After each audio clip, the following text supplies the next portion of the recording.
जय माता दी।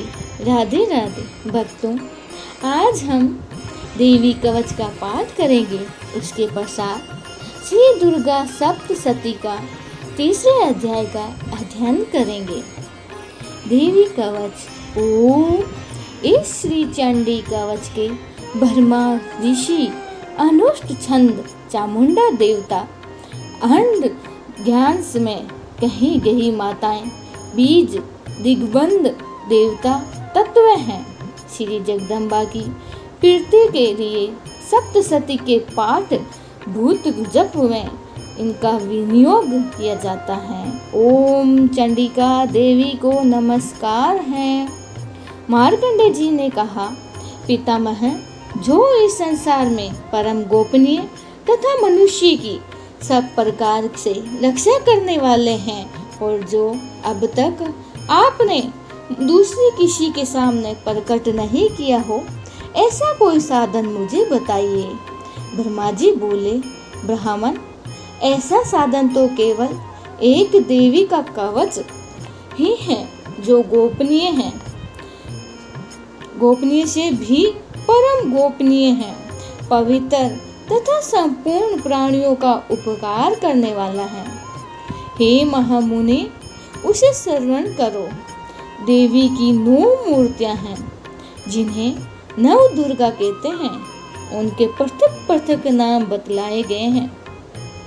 प्रथम नाम शैलपुत्री है, दूसरा मूर्ति का नाम ब्रह्मचारिणी है और तीसरा स्वरूप चंद्रघंटा के नाम से प्रसिद्ध है और चौथी मूर्ति को कुष्ठमांडा कहते हैं और पांचवी दुर्गा का नाम स्कंद माता है और देवी के छठे रूप को कात्यायनी कहते हैं और सातवां रूप कालरात्रि और आठवां स्वरूप महागौरी के नाम से प्रसिद्ध है। नवीं दुर्गा का नाम सिद्धिदात्री है। ये सब नाम सर्वज्ञ महात्मा हैं। वेद भगवान के द्वारा ही प्रतिपादित हुए हैं। जो मनुष्य अग्नि में जल रहा हो, रणभूमि में शत्रुओं से गिर गया हो, भीषण संकट में फंस गया हो तथा इस प्रकार के भय से आतुल होकर जो भगवती दुर्गा की शरण में प्राप्त हुए हो, उनका कोई भी अमंगल नहीं होता है। युद्ध के समय संकट में पड़ने पर भी उनके ऊपर कोई विपत्ति नहीं दिखाई देती है। उन्हें शोक, दुख और भय की प्राप्ति नहीं होती है। जिन्होंने भक्ति पूर्वक देवी का स्मरण किया हो, उनका निश्चय ही अभियुक्त होता है। देवी श्री जो तुम्हारा चिंतन है करते हैं, उनकी तुम निसंदेह रक्षा करते हो। चामुंडा देवी प्रेत पर आरूढ़ होती हैं, बहराही भैंसे पर सवारी करती हैं, ऐन्द्री का वाहन ऐरावत हाथी है। वैष्णवी देवी गरुड़ पर भी आसन जमाती हैं, महास्वरी भूसंभ पर आरूढ़ होती हैं, कौमारी का वाहन मयूर है। भगवान विष्णु की प्रियतमा लक्ष्मी देवी कमल के आसन पर विराजमान हैं और हाथों में कमल धारण किए हुए हैं। विषम पर आरूढ़ ईश्वरीय देवी ने श्वेत रूप धारण कर रखा है। ब्रह्माही देवी हंस पर बैठी हुई है और सब प्रकार के आभूषणों से सुशोभित है। इस प्रकार यह सभी माताएं सब प्रकार की योग शक्तियों से संपन्न हैं। इनके सिवा भी बहुत सी देवियां हैं जो अनेक प्रकार के आभूषणों की शोभित हैं, शोभा से युक्त हैं तथा नाना प्रकार के रत्नों से सुशोभित हैं। यह संपूर्ण देवियां क्रोध में भरी हुई हैं और भक्तों की रक्षा के लिए रथ पर बैठी दिखाई देती है। ये शंख, चक्र, गदा, शक्ति, हल और मुसल, खेटक और तोमर, परशु तथा पास, कुंत और त्रिशूल एवं उत्तम शंख, धनुष आदि अस्त्र शस्त्र अपने हाथों में धारण करती हैं। देवतियों के शरीर का नाश करना, भक्तों का अभेदान देना और देवताओं का कल्याण करना, यही उनके शास्त्र धारण का उद्देश्य होता है। कवच आरंभ करने से पहले इस प्रकार प्रार्थना करनी चाहिए। महान रौद्र रूप, अत्यंत ही घोर पराक्रम, महान बल और महान उत्साह वाली देवी, तुम महान भयानक भय का नाश करने वाली हो, तुम्हें नमस्कार है। तुम्हारी ओर देखना भी बहुत कठिन है। शत्रुओं का भय बढ़ाने वाली जगदम्बिका, मेरी रक्षा करो। चारों दिशाओं में एरिक इंद्रिय शक्ति, मेरी रक्षा करो। अग्निकोण में अग्नि शक्ति, दक्षिणा दिशा में बरहाई तथा नेतृत्व कोण में खड़ंग धारणी, मेरी रक्षा करे। पश्चिम दिशा में वारुणी और वायक कोण में मृग पर सवारी करने वाली देवी, मेरी रक्षा करो। उत्तर दिशा में कौमारी और ईशान कोण में शूल धारणी देवी, मेरी रक्षा करो। ब्राह्मणी, तुम ऊपर की ओर से मेरी रक्षा करो और वैष्णवी देवी नीचे की ओर से मेरी रक्षा करे। इसी प्रकार सबको अपना वाहन बनाने वाली चामुंडा देवी, दसों दिशाओं से मेरी रक्षा करो। जया आगे से और विजय पीछे की ओर से मेरी रक्षा करो। वाम भाग में अजिता और दक्षिण भाग में अपराजिता, मेरी रक्षा करो। उद्योतिक शिक्षा की रक्षा करें। उमा मेरे मस्तक पर विराजमान है और मेरी रक्षा करो। ललाट में मालाधारी रक्षा करे और यशस्वी देवी मेरी भुहों की रक्षा करे। भुहों के मध्य भाग में त्रिनेत्रा और नथुनों की यम घटा देवी, मेरी रक्षा करो। दोनों नेत्रों के मध्य भाग में सिंघनी और कानों में द्वार वासिनी, मेरी रक्षा करे। कालिका देवी कपालों की तथा भगवती शंकरी कानों के मूल भाग की, मेरी रक्षा करो। नासिका में सुगंधा और ऊपर के होठ में चंचरिका देवी, मेरी रक्षा करे। नीचे के होठ में अमृत कला तथा जीभ में सरस्वती देवी, मेरी रक्षा करो। कौमारी दांतों की और चंडिका कंठ प्रदेश की रक्षा करे। चित्र घंटा गले की और घंटी की और महामाया तालु में रहकर रक्षा करे। कामाक्षी ठोडी की और सर्व मंगला मेरी वाणी की रक्षा करे। हे भद्रकाली गिरवा में और धनुधरी पुष्टिवंश मेरुदंड में रहकर मेरी रक्षा करे। कंठ के बाहरी भाग में नील गिरवा और कंठ की नील नल कुबेरी में मेरी रक्षा करो। दोनों कंधों में खड़गनी और मेरी दोनों भुजाओं की वज्रधारिणी, मेरी रक्षा करो। दोनों हाथों में दंडनी और अंगुलियों में अंबिका, मेरी रक्षा करो। शूलेश्वरी नखों की रक्षा करे। पुलक्षणी कुक्षी पेट में रहकर रक्षा करे। हे महादेवी दोनों स्तनों की और शोक विनाशिनी देवी मन की रक्षा करे। ललिता देवी हृदय में शूल धारिणी उधर में रहकर रक्षा करे। नाभि में कामनी और गुहा भाग की घोषरी रक्षा करे। पूतना और कामिनी का लिंग की और महेश्वर वाहनी गुर्दा की रक्षा करे। भगवती कटे भाग में विंध्यवासिनी घुटनों की रक्षा करे। संपूर्ण कामनाओं को देने वाली महाबला देवी दोनों पिंडलियों का रक्षा करे। नारसिंह दोनों घुटनियों का और तेजस्वी देवी दोनों चरणों के पुष्ट भाग का रक्षा करे। श्री देवी पैरों की अंगुलियों में और तलवासिनी पैरों के तालुओं में रहकर मेरी रक्षा करे। अपनी दाढ़ों के कारण भयंकर दिखाई देने वाली धराधकारिणी देवी नखों की और ऊर्ध्वर केसरी देवी केशों की रक्षा करे। रोमावलियों के छिद्रों में कुबेरी और त्वचा की वागीश्वरी देवी मेरी रक्षा करे। पार्वती देवी रक्त, मंजा, मांस, हड्डी और मेद की रक्षा करे। आंतों की काल रात्रि मेरी रक्षा करे और पित्त की मुकुटेश्वरी मेरी रक्षा करे। मूलाधार आदि कमल कोशों में पद्मवती देवी और कफ में चूंडामंडी देवी स्थिर होकर मेरी रक्षा करे। नख के तेज की ज्वालामुखी मेरी रक्षा करे, जिनका किसी भी अस्त्र से वेद नहीं हो सकता। वह अभेदा देवी शरीर की समस्त संधियों में रहकर मेरी रक्षा करे।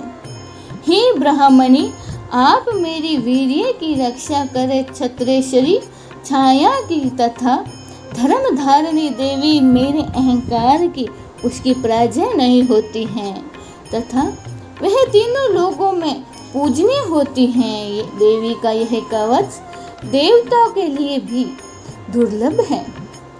जो प्रतिदिन नियम पूर्वक तीनों संध्याओं के समय श्रद्धा के साथ इसका पाठ करता है, उसे देवी कला प्राप्त होती है तथा वह तीनों लोगों में कहीं भी पराजित नहीं होता है। इतना ही वह अपमृत्यु से रहित हो जाता है, 100 से भी अधिक वर्षों तक जीवित रहता है। मकड़ी, चेचक और कोढ़ आदि उनकी संपूर्ण व्याधियां नष्ट हो जाते हैं। केनर, भाग, अफीम, धतूरे आदि का स्वावर विष, सांप और बिच्छू आदि के काटने से भी नहीं चढ़ता है। उनके जहर का विष तथा अहिफेन और तेल के संयोग आदि से बनने वाला कुमित्र विष, ये सभी प्रकार के विष दूर हो जाते हैं। इनका कोई असर नहीं होता है। इस पृथ्वी पर मारण, मोहन आदि जितने भी अभिचारी प्रयोग होते हैं तथा इस प्रकार के जितने भी मंत्र यंत्र होते हैं, वे सब इस कवच को हृदय में धारण कर लेने पर जो मनुष्य को देखने की ही नष्ट हो जाती हैं। यह ही नहीं, पृथ्वी पर विचरने वाले ग्राम देवता, आकाशचारी देव, विशेष जल के संबंध से प्रकट होने वाले गण, उपदेश मात्र से ही सिद्ध होने वाले निम्न कोटि के देवता, अपने जन्म से के साथ ही प्रकट होने वाली देवता, कुल देवता, माला, कंठमाला आदि, डाकनी, साकनी, अंतरिक्ष में विचरने वाली अत्यंत ही बलवती भयानक डाकनियां, ग्रह, भूत, पिशाच, यक्ष, गर्दन राक्षस, ब्रह्म राक्षस, बैताल, कूड़ास्माकर और भैरव आदि अनिष्ट कारक देवता भी हृदय में कवच धारण किए रहने पर भी उस मनुष्य को देखते ही भाग जाते हैं। कवचधारी पुरुष को राजा से समान वर्दी प्राप्त होती है। यह कवच मनुष्य के तेज की वृद्धि करने वाला और उत्तम होता है। कवच का पाठ करने वाला पुरुष अपनी कीर्ति से विभूषित भूतल पर अपने सूर्य के साथ ही वर्दी को प्राप्त होता है। जो पहले कवच का पाठ करके उसके बाद सप्तचंडी का पाठ करता है, उसकी जब तक वन, पर्वत और कन नोह सहित यह पृथ्वी टिकी रहती है, तब तक यहाँ पुत्र पौत्र आदि संतान परंपरा बनी रहती है। फिर देह का अंत होने पर भी वह पुरुष भगवती महामाया के प्रसाद से उस नित्य परम पद को प्राप्त होता है, जो देवताओं के लिए भी दुर्लभ है।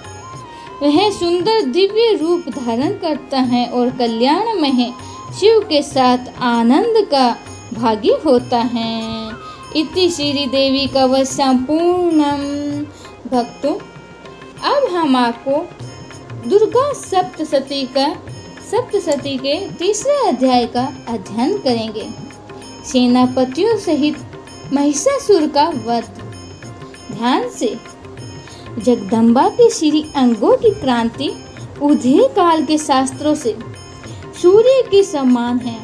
वह लाल रंग की रेशमी साड़ी पहने हुए हैं। उनके गले में मुंड माला शोभा पा रही है। दोनों स्तनों पर रक्त चंदन का लेप लगाया है। वह अपने कर कमलों में जप मालिका विद्या के और अभय तथा वर नामक मुद्रा धारण किए हुए हैं। 3 नेत्रों से सुशोभित मुखारविंद की बड़ी शोभा ही हो रही है। उनके मस्तक पर चंद्रमा के साथ ही रत्न में मुकुट बांधा है तथा वह कमल के आसन पर विराजमान है। हे ऐसी देवी को मैं भक्तिपूर्ण प्रणाम करती हूँ। ऋषि कहते हैं, दैत्यों की सेना को इस प्रकार तहस नहस होते देखकर महादैत्य सेनापति चित्तूर क्रोध में भरकर अंबिका देवी से युद्ध करने के लिए आगे बढ़ा। वह असुर रणभूमि में देवी के कारण इस प्रकार बाणों की वर्षा करने लगे जैसे बादल मेरु घिरी से, जैसे मानो शिखर पर से पानी की धारा बरस रही हो। तब देवी ने अपने बाणों से बाण समूहों को अनायास ही काट कर उनके घोड़ों और साथियों को मार डाला। साथ ही उनके धनुष तथा अत्यंत ही ऊंची ध्वजाओं को भी तत्काल ही काट डाला। धनुष कट जाने पर और उनके अंगों को मुझसे अपने बाणों से बींध डाला। धनुष रथ घोड़े और साथी के नष्ट हो जाने पर वह असुर ढाल और तलवार लेकर देवी की ओर दौड़े। उसने तीखी धार वाली तलवार से सिंह के मस्तक पर चोट करके देवी की बाहें भुजाओं में बड़े वेग से प्रहार किया। राजन, देवी की बाहों पर पहुंचते ही वह तलवार टूट गई। फिर तो क्रोध से लाल आंखें करके उस राक्षस ने शूल हाथ में लिया और उसे उस महादैत्य ने भगवती भद्रकाली के ऊपर चलाया। वह शूल आकाश से गिरते हुए सूर्य मंडल की भांति अपने तेज से प्रज्वलित हो उठा। उसकी शूल को अपनी ओर आते देख देवी ने भी त्रिशूल का प्रहार किया। उससे राक्षस के शूल के सैकड़ों टुकड़े हो गए। साथ ही महादैत्य चित्तूर की धज्जियां उड़ गई। वह प्राणों से हाथ धो बैठा। महिषासुर के सेनापति उस पराक्रमी युद्ध में चित्तूर के मारे जाने पर देवता को पीड़ा देने वाले चामर हाथी पर चढ़कर आया और उसने भी देवी के ऊपर शक्ति का प्रहार किया, किंतु जगदम्बा ने उसे अपने हुंकार से ही आहत एवं निष्प्रभ करके तत्काल ही पृथ्वी पर गिरा दिया। शक्ति टूट कर गिरी हुई देख चामर को बड़ा क्रोध हुआ। अब उसने शूल चलाया, किंतु देवी ने उसे भी अपने बाणों द्वारा काट डाला। इतने में देवी का सिंह उछलकर हाथी के मस्तक पर चढ़ बैठा और उस दैत्य के साथ खूब जोर से लगाकर बहु युद्ध करने लगा। वह दोनों दौड़ते दौड़ते लड़ते लड़ते हाथी से पृथ्वी पर आ गिरे और अत्यंत क्रोध में भरकर एक दूसरे पर बड़े भयंकर प्रहार करते हुए लड़ने लगे। तदंतर सिंह बड़े वेग से आकाश की ओर उछलता और उधर से ही गिरता समय अपने पंजों की मार से चामर का सिर धड़ से अलग कर दिया। इसी प्रकार उदग्रह भी शीला और वक्ष आदि की मार खाकर रणभूमि में देवी के हाथों से मारा गया तथा कराल भी दांतों, मुक्कों और थप्पड़ों की चोट से धराशायी हो गया। क्रोध में भरी हुई देवी ने गदा की चोट से उद्धत का कचुम्बर निकाल डाला। विभिन्न पाल से वासकल को तथा बाणों से ताम्र और अंधकों को मौत के घाट उतार दिया। 3 नेत्रों वाली परमेश्वरी त्रिशूल से अग्रहस्य उग्रवीर्य तथा महाहनु नामक दैत्य को मार डाला। तलवार की चोट से भिड़ान के मस्तक को धड़ से काट गिराया। धुरधर और धूमूर्ख इन दोनों को भी अपने बाणों से यमलोक भेज दिया। इस प्रकार अपनी सेनाओं का संहार होता देख महिषासुर ने भैंसे का रूप धारण करके देवी के गणों को त्रास देने आरंभ किया। किन्हीं को थुथुन कर से मारकर, किन्हीं के ऊपर खुरों का पहाड़ करके, किन्हीं किन्हीं को पूंछ से चोट पहुंचाने कर, कुछ को तो सींगों से विर्धन करके, कुछ गणों को वेग से, कहीं को तो सिंहान नाद से, कुछ को तो चक्कर देकर और कितनों को ही निश्वास वायु के झोंके से धराधाई कर दिया। इस प्रकार गणों की सेना को गिराकर यह असुर महादेवी के सिंह को मारने के लिए जपटा। इससे जगदम्बा को बड़ा ही क्रोध हुआ। उधर महापराक्रमी महिषासुर भी क्रोध में भरकर धरती को खूरों से खोदने लगा तथा अपने सींगों से ऊंचे ऊंचे पर्वतों को उठा उठा कर फेंकने लगा और गरजने लगा। उसने उसके वेग से चक्कर देने के कारण पृथ्वी सुलब्ध होकर फटने लगी। उसकी पूंछ से टकरा टकरा कर समुद्र सब ओर से धरती को डुबाने लगा।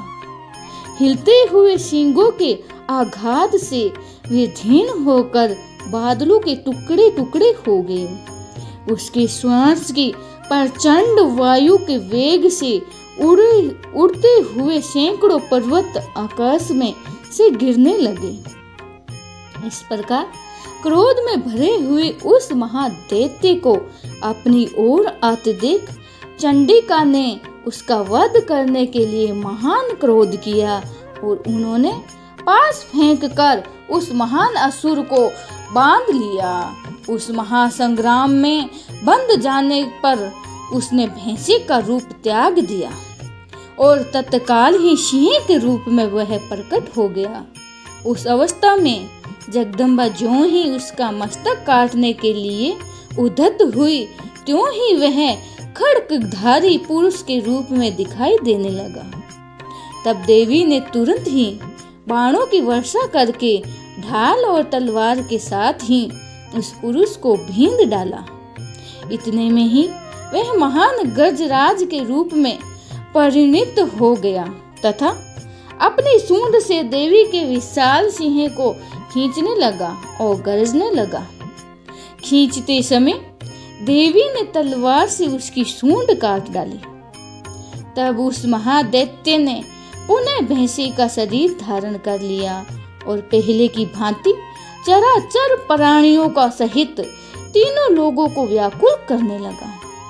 तब क्रोध में भरी हुई माँ जगदम्बा चंडिका बराबर उत्तम मधुन का पान करने और लाल आंखें करके हंसने लगी। उधर वह बेल और पराक्रम के मद से उन्मत्त हुआ राक्षस गरजने लगा और अपने सींगों से चंडी के ऊपर पर्वतों को फेंकने लगा। उस समय देवी अपने बाणों के समूह से उसके फेंके हुए पर्वतों को चूर्ण करती हुई बोली। बोलते समय उनका मुख मधु के मद से लाल हो रहा था और वाणी लड़खड़ा रही थी। देवी ने कहा, ओ मुंड, मैं जब तक मधु पीती हूँ तब तक तू क्षण भर के लिए खूब गरज ले। मेरे हाथ से यहीं तेरी मृत्यु हो जाने पर अब शीघ्र ही देवता भी गरजना करने लगे। ऋषि कहते हैं, यूं कहकर देवी उछली और उस महादैत्य के ऊपर चढ़ गई और फिर अपने पैर से उसको दबाकर उन्होंने शूल से उसके कंठ में आघात किया। उसके पैरों से दबा होने पर भी महिषासुर अपने मुख से दूसरे रूप से बाहर होने लगा। अभी आधे शरीर से ही बाहर निकल पाया था ही कि देवी ने अपने पहाड़ से उसे रोक दिया। आधा निकला होने पर भी वह महादैत्य देवी से युद्ध करने लगा। तब देवी ने बहुत ही बड़ी तलवार से उसका मस्तक काट गिराया। फिर तो हाहाकार करती हुई दैत्यों की सारी सेना भाग गई तथा संपूर्ण देवता अत्यंत ही प्रसन्न हो गए। देवताओं के दिव्य महिषियों के साथ दुर्गा देवी का स्तवन किया। गर्दभन राज गाने लगे तथा अप्सराएं नृत्य करने लगी। इस प्रकार श्री मार्कंडेय पुराण में सार्वजनिक मनंतर की कथा के अंतर्गत देवी महात्म्य में महिषासुर वध नामक का तीसरा अध्याय पूरा हुआ। बोलो जय जगदम्बे मात की जय हो।